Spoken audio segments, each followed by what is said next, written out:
Thanks for your time today, everyone. My name's Emily McCowan, and I'll be presenting the Universal Parcels scenario for you. I'll start by introducing Universal Parcel Lockers. They are a multinational company. They operate in 10 European countries. They provide parcel lockers for courier shipping. Currently, they're a B2C company, and they're targeting growth to B2B. And they have a company division that's split up both geographically and categorically. I've identified, obviously, there's the goal of them growing into the B2B space, but also that they want to optimize efficiency and user experience. I've also identified some risks and assumptions throughout the scenario. There's one that I want to call out, is that this is going to need to be a phased delivery approach, which will introduce some increased integration and data migration complexity to the project. We can mitigate with using middleware for our integrations, and our data migration strategy will include deltas for ongoing systems. There are also some other delivery lists that are specifically identified by Universal Parcel Lockers, which I will address later in the presentation. I've also identified a number of quite large data and file volumes, and I've got some specific both on and off platform mitigations that I'll go through in the data management section of the presentation. I'm also recommending a single org strategy. This does introduce some increased architectural complexity, for instance, the sharing model and any automations that are related to business processes that may differ slightly between countries. So we'll use segregation with record types as necessary. And I've got also some additional considerations regarding single org that I'll go through when I present the system landscape. I've also made some assumptions that guide my solution. There's a particular route optimization system. I've assumed that that has an API available for invoking the optimization engine and for virtualizing data from. I've assumed that there's a payment gateway already in place, and that there's no data residency regulations that would indicate more of a multi-org strategy being required. Now, I've identified the following users of the system. So we have account managers. I recommend Sales Cloud and CRM Analytics licenses for these users. We'll be using Web to Lead, opportunities, quotes, and contracts, as well as some predictive analytics via CRM Analytics. We have complaint analysts. They'll be using Service Cloud license. Particularly, we need some Service Cloud functionality like entitlement management. We have courier and delivery staff. I recommend platform licensing, as there's a limited number of objects that they need. Neither of the functionality from Sales or Service Cloud is necessary for these users. And we also have some executives/sales managers. I recommend that they use Sales Cloud with CRM Analytics. They'll be using territories and forecasts, reporting on trends and large data volumes. We also have some external users. So we have customer managers. I recommend Customer Community Plus. This will enable these users to have delegated account external admin and super user access and reports. We also have pickup point managers for each business. I recommend Customer Community, as there's no complex sharing or reporting requirements that I've identified. And finally, some parcel recipients. And I recommend that they just use unauthenticated site access as guest users. There is a large volume of these users at 25 million, but besides the complaint form, I saw no other use of the system necessary for them.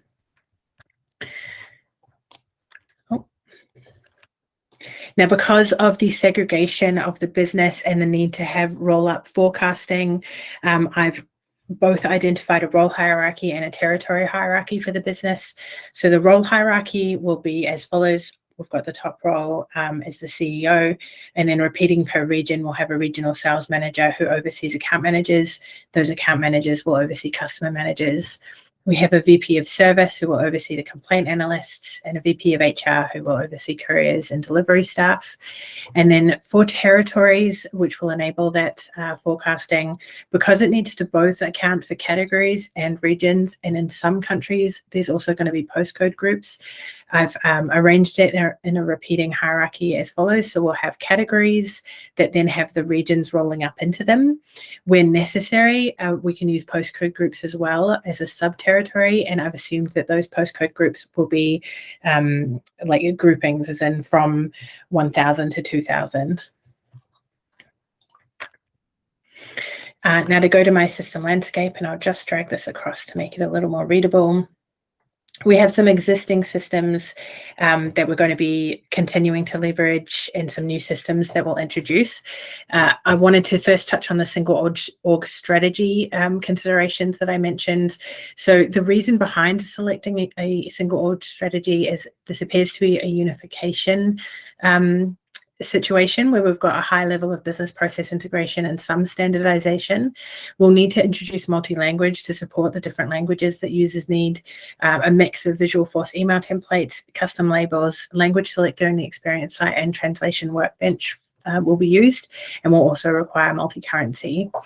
Now, I'll start in the landscape by talking about the central Salesforce platform. So we'll be using both Sales Cloud and Service Cloud, as I mentioned, with Experience Cloud licenses enabling our customer portal. We'll be using an add-on of Service Cloud Voice for a telephony system, and App Exchange will be using Conga for both document generation and e-signature. So to speak to the Service Cloud Voice add-on first, there's a telephony system mentioned, but it's not clarified what telephony system. I've made the assumption that this is one that's either Amazon Connect already or compatible with partner telephony for Service Cloud Voice.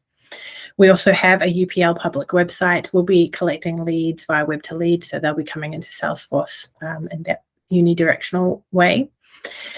The existing sender portal we will partially retain for B2C customers, but we will be decommissioning for B2B customers, and we'll be migrating that data via an ETL. I recommend Informatica Power Center here.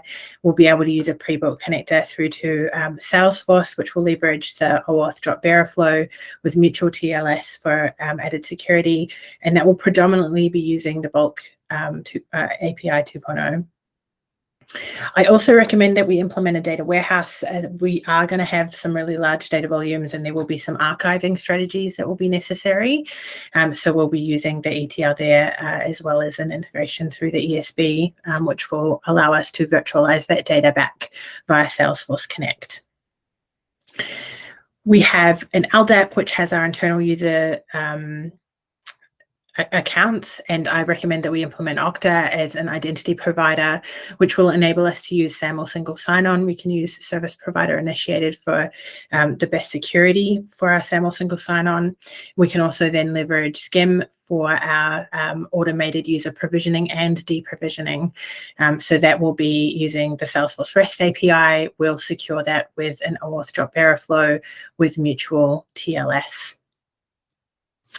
We have a route optimization system now. I've made that assumption about the API, and that's going to enable us to connect via the ESB to Salesforce bidirectionally. The ESB that I recommend is MuleSoft. That's going to have pre-built connectors not only to Salesforce, but through the Anypoint platform, we'll be able to have some APIs that are pre-built or accelerators to make it faster for us to implement our own custom integrations. That ESB will allow us to integrate to a number of different APIs, both within the firewall and outside. So we've got the government business registration APIs, the payment gateway that I've assumed is already in place, our financial system, and our parcel tracking system. And that ESB, as I mentioned, it's got a pre-built connector to Salesforce that will also be using the OAuth drop bearer flow with mutual TLS for security, and it will use a mix of APIs and connection methods depending on each individual integration requirement. We have our customers that need to access our system. I've mentioned we're going to have a customer portal. They'll be able to log into that directly or use an OpenID Connect login with social sign-on via LinkedIn. There'll also be a customer app, and I'm recommending Mobile Publisher for optimal speed of delivering a custom branded and customized UI for our mobile app. That will use the Salesforce Mobile SDK, which will enable us to use the user agent OAuth flow with TLS and the REST API. Finally, we also have couriers that need an app. So we'll be building a custom app using a hybrid app strategy with some functionality via the native shell that wraps around that hybrid app. Again, that will use the Salesforce Mobile SDK, which will enable that OAuth user agent with TLS and REST API. Now I'll talk through the data model for the solution, centralized mostly around the account and contact objects. So we use the B2B model rather here. We'll have leads that represent our prospective customers coming on board, and when those are converted, we'll be creating accounts contacts as well as opportunities, which is what our account managers will use to go through the sales process. We'll use opportunities with opportunity products and standard quotes with quote line items to do some negotiation of pricing. We'll use our standard product price book and price book entry to have our standard pricing there. Once closed, the opportunity would become a contract, and we'll be able to have individual orders and order products created for each pickup that's required for each package. Where there are payments required, we'll have a financial system that's responsible for generating invoices. Those will come back in to Salesforce as a customer object. We'll be storing payment data for accounts. Again, I'm going to recommend a customer object for this one, and a payment junction object between the two to represent individual payments for each invoice. We will also have the pickups represented. So we'll have external objects for our routes and route stops that are coming from our route optimization system. These will be looking up to the orders, pickup points and parcel lockers to identify what are the stops along the way, whether it's a pickup or a drop off. And I'm assuming that we'll have access to the Salesforce IDs within the external system so that we can use standard lookups to these custom and standard objects. Then finally, we will have entitlements that will drive the different country-based SLAs for cases. So those entitlements will be associated to accounts just based on the country that they're in. Cases which will represent any complaints or queries, and then a custom compensation object that will allow us to track compensations and the order or the pickup that those have then been consumed on. Now I'll come to the solution architecture. So starting with our new customer onboarding, we've got prospective customers submitting a form on the website, and we need to notify our local account managers team, and we need to collect some details about the company, like name, address, and tax ID. So we'll use a mix of standard and custom fields on lead. And I mentioned before, we'll be using web to lead to capture this data. The system should automatically send a standard welcome message to the customer in the preferred language. We'll use lead auto response, but we'll have different rules to send a different email template per language. I've assumed there'll be up to 10, given that we are operating in 10 European countries. And we'll include a custom field on that web to lead form for someone to select their preferred language. UPL expects 1,000 new forms. That is monthly, which is well within the 500 a day limit for web to lead. The prospect should be automatically validated with the government APIs. I've assumed that this is not a blocking integration. There's no user sitting and waiting on the result of that transaction. Therefore, we can use a remote process invocation fire and forget pattern. We'll leverage platform events for this, which will be created based on a record triggered flow on the lead create action. Now we'll have the ESB subscribe to this platform event channel via the PubSub API, which will allow us to use a bidirectional channel. When the ESB needs to make a callback, it won't need to do an extra authentication to the REST API. So we'll have the platform event published from Salesforce, which will be subscribed to via the ESB. The ESB will then orchestrate the call out to the correct government API based on the country of that prospective lead that's come in, and then with the result come back to the ESB and back into Salesforce to publish a response callback platform event. In Salesforce, we'll have another record triggered flow which subscribes to that callback platform event, and we'll update the lead accordingly via a custom status field, whether that's been approved or requires a manual check. Now, account managers should be able to call a prospect directly from Salesforce. As I mentioned, telephony system not specified, so I've assumed Amazon Connect or a partner telephony system that's compatible with Service Cloud Voice. UPL is going to negotiate terms of monthly services, and I've mentioned we're going to use opportunities with quotes. Ultimately, that will become a contract record, and we can use a mix of standard and custom objects to track any information about fees and how that's been calculated. We'll use a Lightning email template to send the quote to the prospect based on the quote record itself. And if the customer indicates that they've accepted the terms, the account manager will then generate a contract. So we'll have the account manager close the opportunity and have a record triggered flow that then fires to create a child contract record. Conga Composer will then be used by the account manager to create the actual contract document and set up a Conga sign transaction for that e-signature to go to the customer. Upon signature, we want to automatically grant access to the customer portal and notify the account manager. So Conga sign transaction, we can map that back to the contract. So we'll get both the signed document as well as we can update fields on the contract. So we'll have that updated contract status, and a record triggered flow will fire on that status update, which will create a customer manager user. We'll use an asynchronous path to avoid mixed DML between standard and setup objects there, and send out a standard community welcome email with a Visualforce template for multi-language to that customer. And then we can also have a standard email alert in that flow to notify the account manager internally. Customer manager can manage their company's pickup points, but each new point and any change must be approved by the account manager before it can be used. And then we'll also have a pickup point manager. So I've mentioned that I recommend a custom object here. I'll just come back to the data model so you can visualize that. The pickup point manager will be the owner of that record. We will track the status of the pickup point and automatically update that via record triggered flow whenever it is updated or if it's new. And we'll have that record triggered flow submit the pickup point record to a standard approval process, which will go to the account manager. We'll have the approval from the account manager responsible for updating the pickup point status to approved. Now, I'm going to recommend a custom ordering flow in the experience site, and I'll talk through the details of that shortly. But because we'll have that status updated, we'll be able to filter that in and out of the Lightning Web component that the customer is using, so it can be made available or not available depending on where it's at in that approval process. For parcel pickups, so for each parcel, we need to fill in the recipient details, the parcel size, the target parcel locker. There are some different ways that the pickup point manager can select which parcel locker by code or picking it from a map.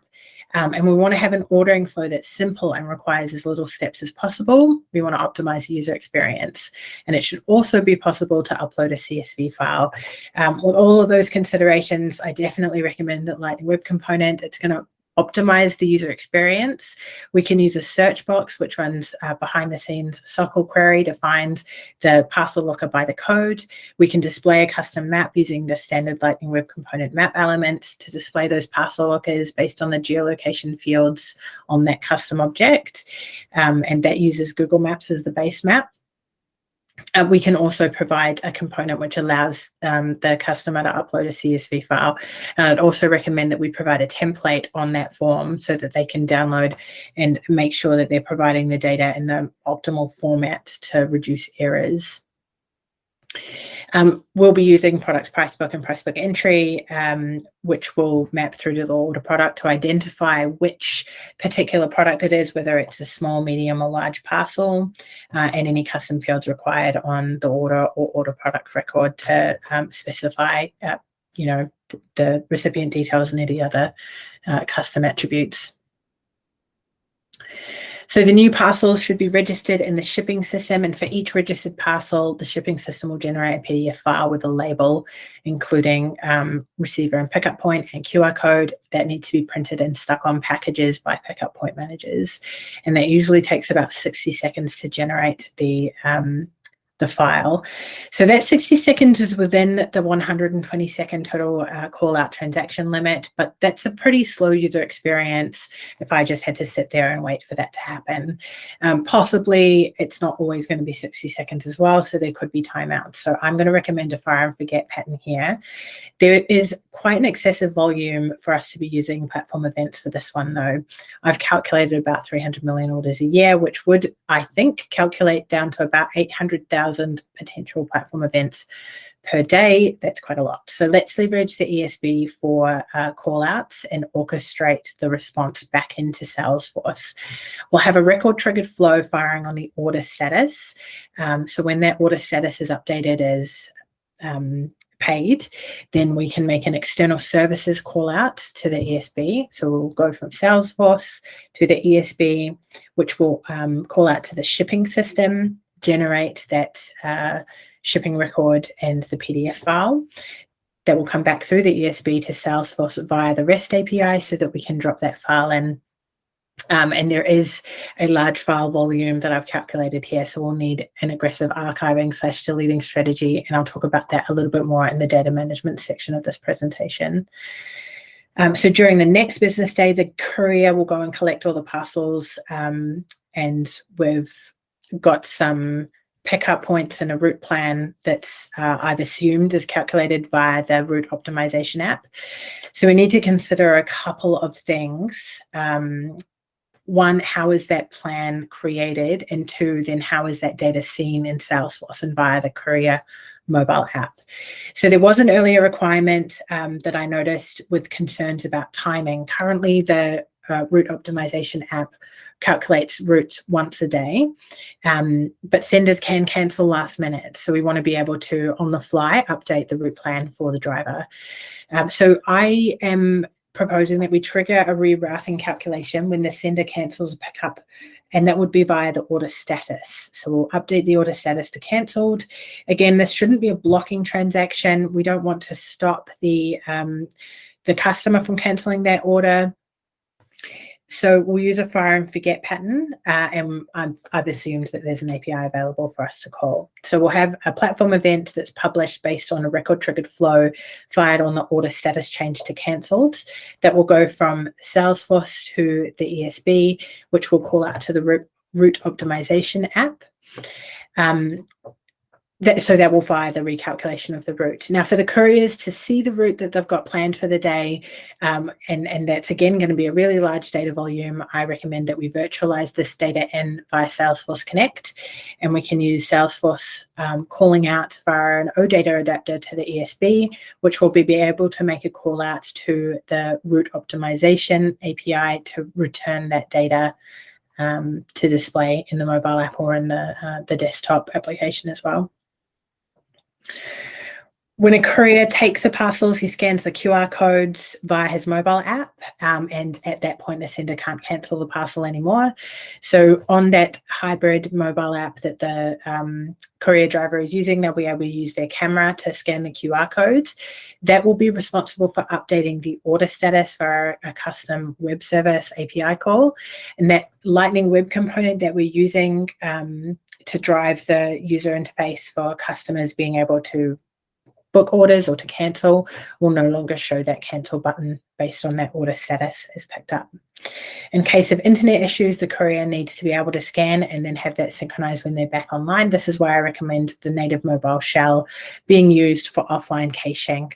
So we'll get the mix of being able to have a faster to market mobile app by the hybrid development with the offline capability of a native mobile app by blending the two approaches. The sender's employee should be able to check the tracking status of each parcel directly in the portal for the last 5 years, and they send about 100 to 150 parcels per month per pickup point. Now, it's not specified in the scenario just how many pickup points there are, so I've based my data calculations on them having at least, on average, 2 per customer, and that's an extremely large data volume. So I recommend that orders should be archived when the delivery is complete to the data warehouse, and we could then use Salesforce Connect to virtualize historical data back into Salesforce for being able to see that in the Salesforce Experience site. For complaints, so in case of any problems with a parcel, if it's been received damaged, the sender can create a complaint directly in the portal, or the receiver can create it via a form available on the public page. So we can use the same Lightning Web component for both, but for our receivers, we should deploy this on an unauthenticated site page, and for the senders, we can have them create that from the actual pickup record when they're logged into the portal. I've assumed for the unauthenticated site page visits that we would only be getting up to 1 million site visits per month from these unauthenticated users. The form should be able to reduce spam. I recommend that we use Google reCAPTCHA. Regardless of the source, the complaint should be visible for senders, employees in the portal. So the case will have a lookup to the account. We can populate that based on matching with the unique code that's been selected. So in the Lightning Web component, we'll do a check for what is the order and order product that's being complained about, and let's relate that to the case as well as the account that originally booked the pickup. And then the employees in the system will get implicit sharing to that case based on the fact that it's related to their account. In a rare case, when a package has been lost, the complaint should be created based on shipping system notification. So that will be driven by the shipping system. It'll be a remote call-in via the ESB into the Salesforce REST API, and that can create a case. The complaint request should be assigned to the regional compliance team. So I've assumed we can use case assignment rules based on the case's account using the country field and assigning that to a different queue per region. The compliance process depends on local regulations, so there'll be different SLAs based on country. So I've assumed that the service level agreement breaches should be notified to senior staff, but we want to keep the case in the current ownership, meaning I would go with an entitlement management approach over case escalation rules. So I've mentioned we'll have entitlements based on account and contact. We'll use a record triggered flow based on case create or update. As soon as that's got the accounts, we can look to find the related entitlement record and associate that to the case. If the claim was justified, the claim analyst grants compensation. We will use a custom object for that one, and we want to automatically settle that as part of the next invoice. So in the Lightning Web component, we'll do a check for any active compensation records, apply that to the order total value, and update the remaining compensation amount or mark it as completely consumed, depending on the value. And if the investigation shows the courier is responsible for the incident, we want the supervisor of that courier to get access to that complaint. I've assumed that the analyst will be able to add that manually via the case team.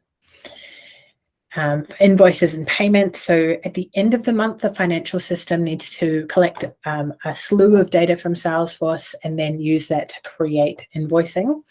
So this is a scheduled integration, and it will be a large data volume spread across many objects. So I recommend a batch data synchronization pattern. We'll use the ESB over the Salesforce Bulk API 2.0 to get that data and then come back to the financial system. The invoice PDF that's then generated by the financial system should be available for Customer Manager directly in the portal. I calculated a minor large data volume, by which I mean we are in the millions, but it's not too high. So I think it will be okay for us to keep invoices on platform, thus using a custom object over a external object. So the financial system will be responsible for creating the invoice records. That will be a remote call-in pattern from the financial system via the ESB to Salesforce to create that records.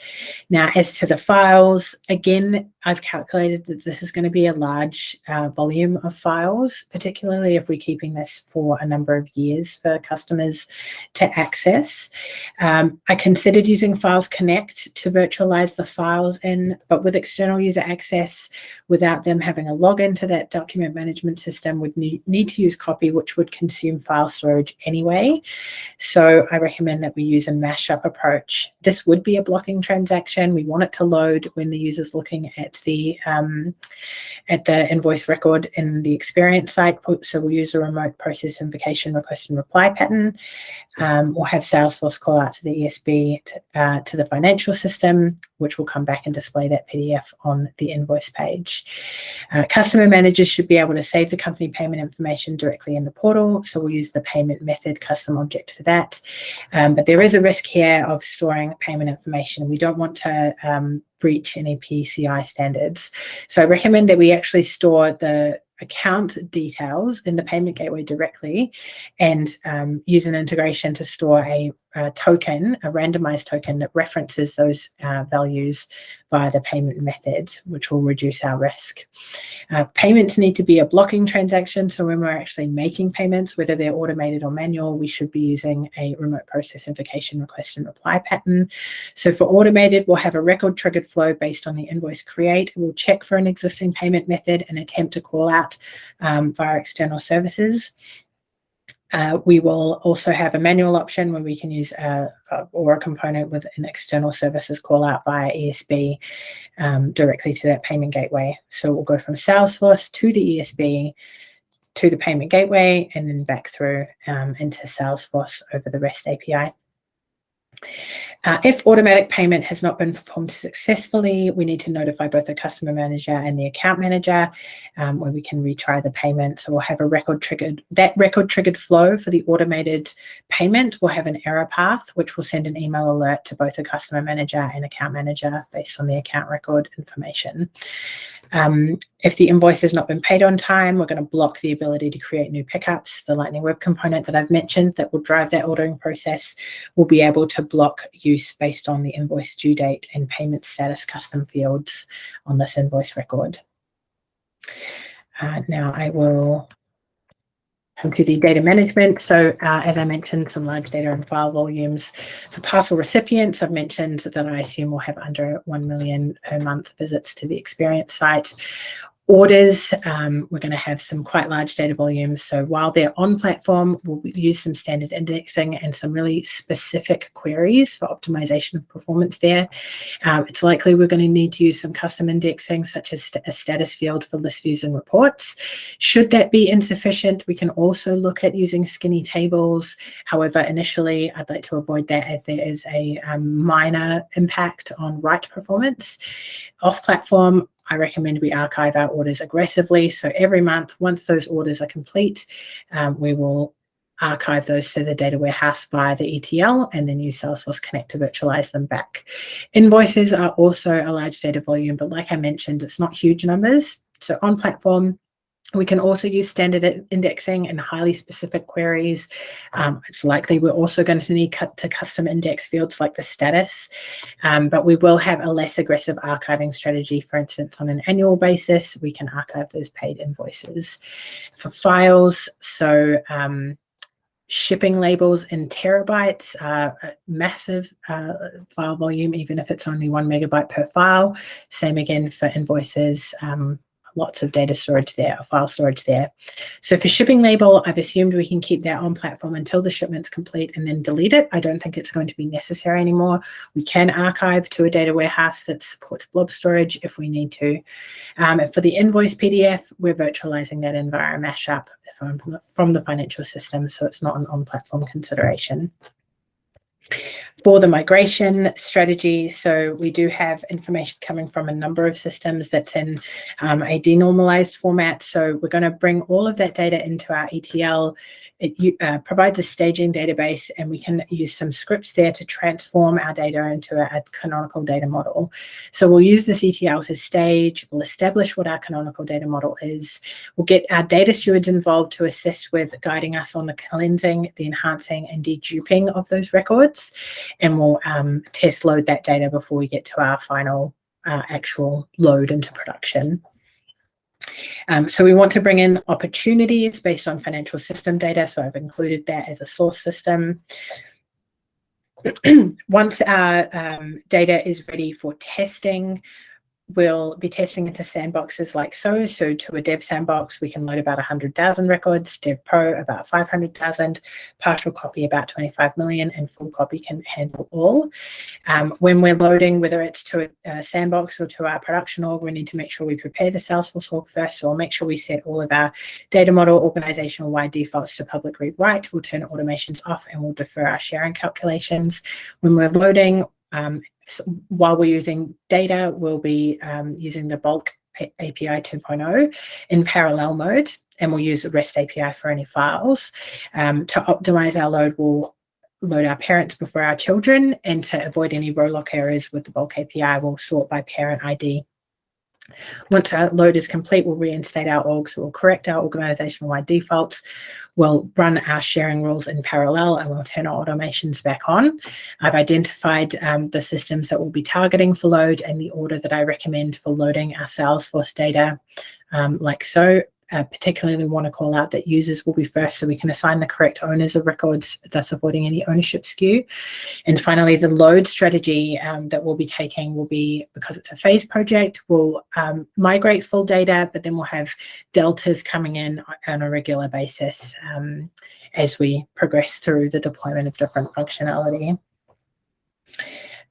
So I've covered that we're going to archive our inactive data for historical invoices and parcel lockers information. Oh, I did want to touch on that because there's inconsistent data formats, we'll use the ETL to transform this data to a consistent format where possible.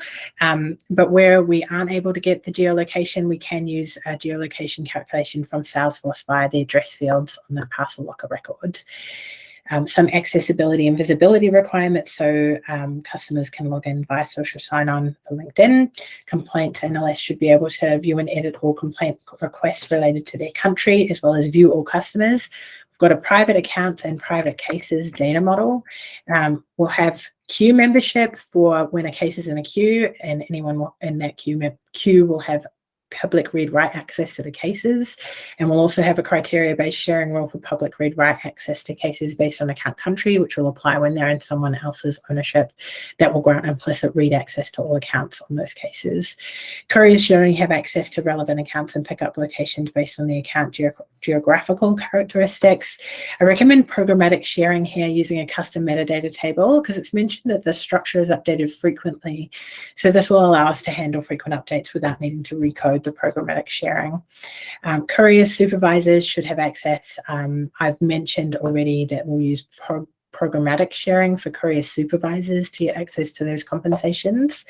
I've got a lookup relationship here, so we're not going to have any problems with implicit sharing of other compensations or complainant request details. Account managers can see all customers from the country, so we'll be using territory public read-only access to accounts. They can modify their own accounts. They'll be the owner, so they'll get that public read-write access. Salesforce will be a source of truth, so any changes must be replicated to the financial system. We'll use bulk data synchronization.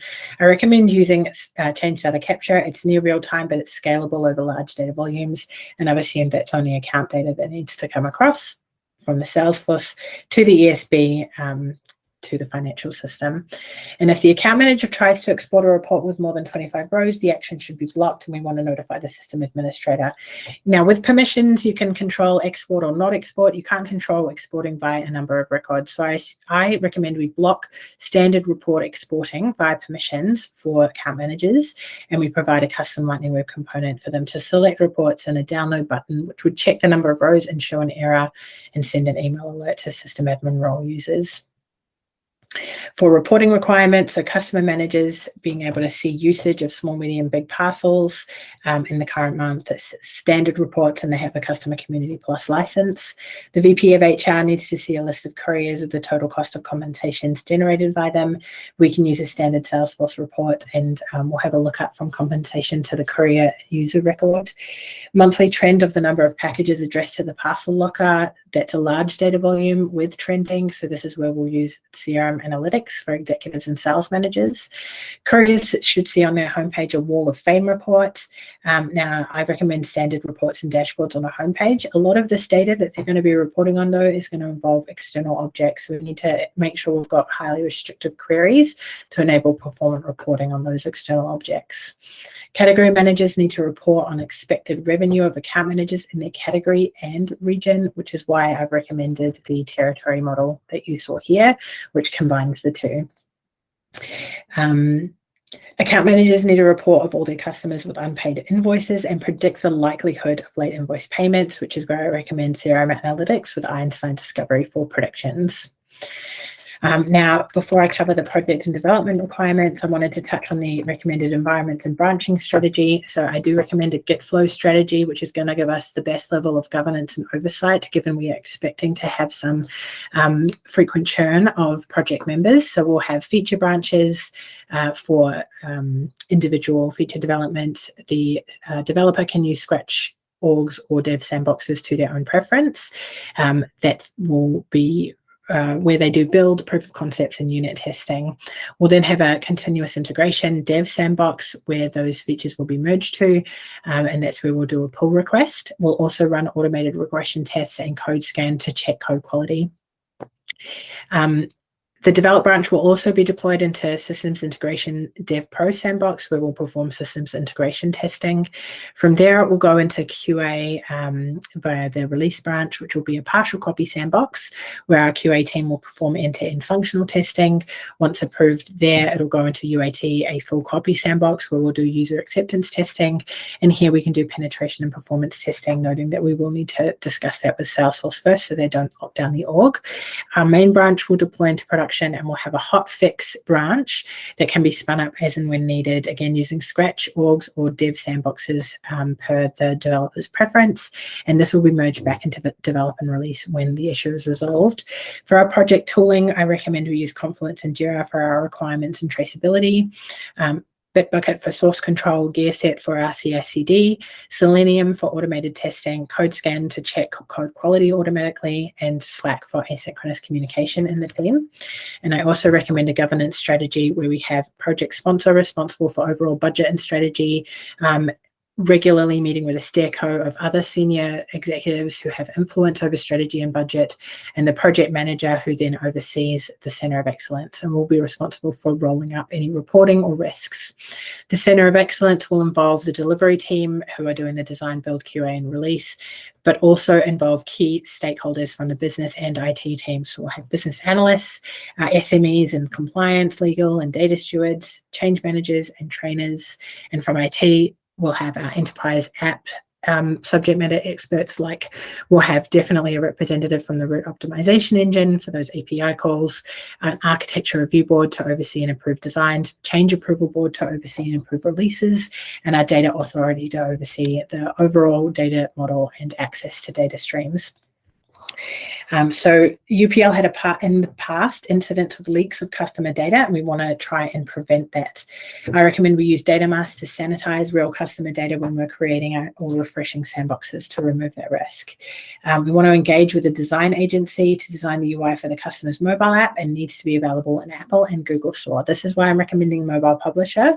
It gives us the ability to have custom branding and a custom app UI via Lightning Web Components. It also speeds up our development process with testing, playgrounds, having Salesforce responsible for packaging the beta app for us, and then Salesforce will also handle the publishing administration of the app to the Apple and Google Store for us, so it reduces some of our workload.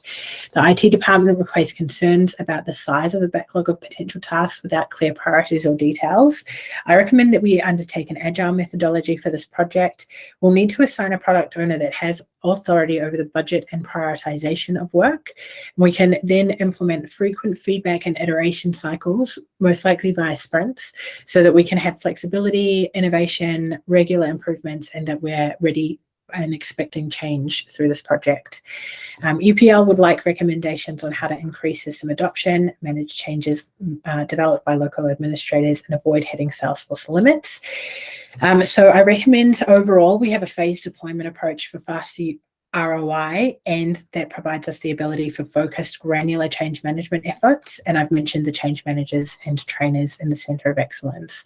The GitFlow branching strategy will allow us a lot of opportunity to have governance and testing run across any changes to make sure we don't introduce any issues up into the higher environments. And I've already mentioned that for Salesforce limits, I recommend that we use record types where we can to segregate business processes and security concerns, page layouts, that kind of thing. And for the final requirement, they want to outsource the custom development, so high resource turnover can be expected. Again, the GitFlow strategy is going to ensure that governance over new team members that are continuously rolling onto the project. Let's include our knowledge base and solution documentation in our Confluence and Jira instance for bringing our new resources up to speed more quickly. And that's my presentation. I had about 45 seconds left to go. So I'm going to take a breath and have a little drink of water, and then we'll do some questions.